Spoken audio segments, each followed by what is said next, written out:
St. Paul reminds us last week that salvation is a race, and that we must run so that we may obtain. And today we get a visual of how it starts. Namely, as we heard, the sower went out to sow, and as he sowed, some seed fell.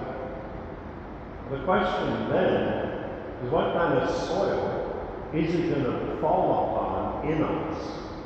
And will it allow us to be able to run? You know, there's a lot of seed being sown by God. And some of it, you know, as we heard, it falls on the wayside, and what does it happen? The birds all come and eat it up. Some falls upon the rocky soil and it withers away because it does not have any roots. Some of it is choked. You know, you name it. All these things inhibit the word from taking root. All of these things here prevent us from running the race. But as we heard, some seed fell on good ground, good soil. Well, who do we see as good soil to follow and imitate? It's namely the saints and the martyrs.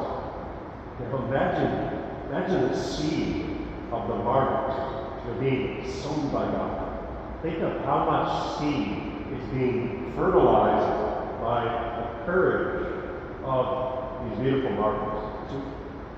What happened? Most of them endured great torture and cruel acts, shedding their blood for Christ through his grace working through them.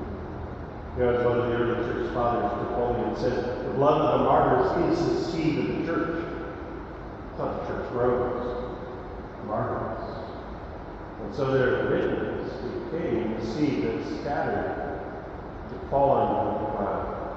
And it yielded 100-fold. Now that's generations to come. How do we know? Because we remember them. We remember the martyrs and what their courage was and how they were willing to die. So the martyrs are a great way to keep us on the right path. Because most of us, we want to go off to the wayside, into the ditch.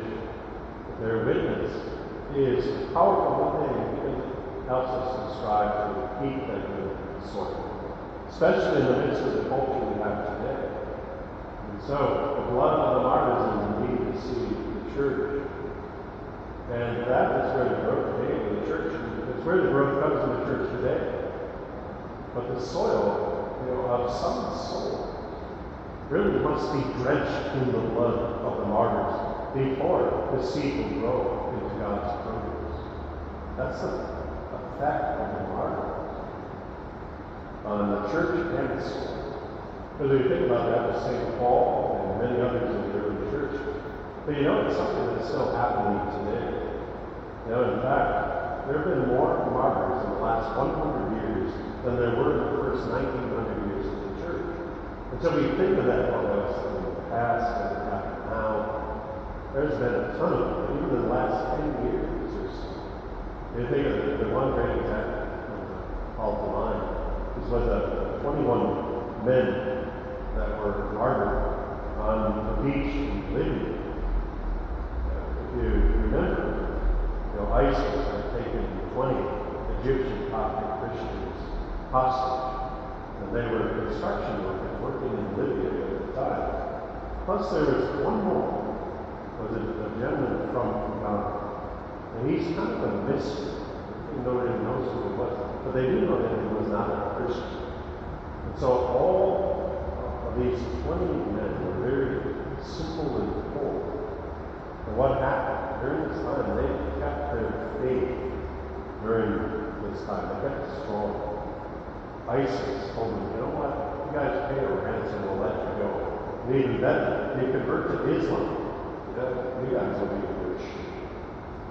Well, first off, they didn't have the money to feed their families, they won't pay a ransom.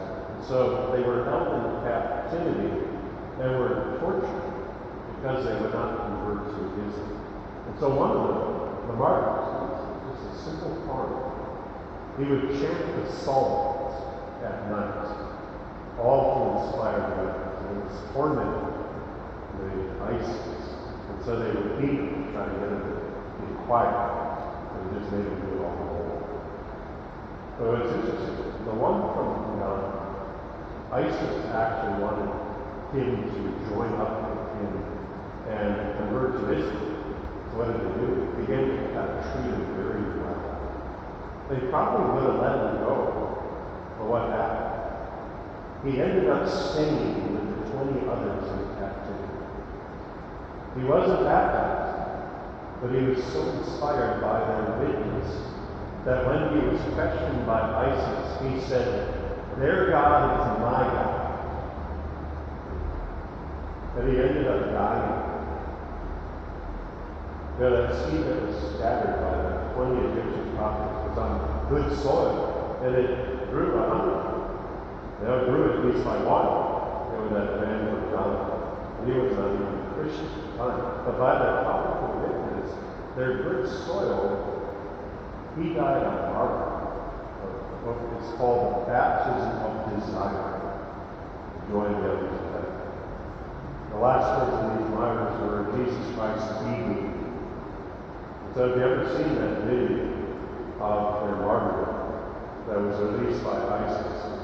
The blood of the martyrs is mixing with the tide of the Mediterranean Sea. It's a very powerful vision. It's like their blood is mixing with the soil.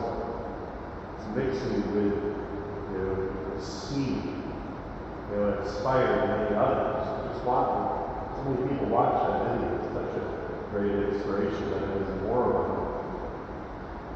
That's a great question for us. What kind of soul do we have? How is our seed doing? Are we prepared to witness like that?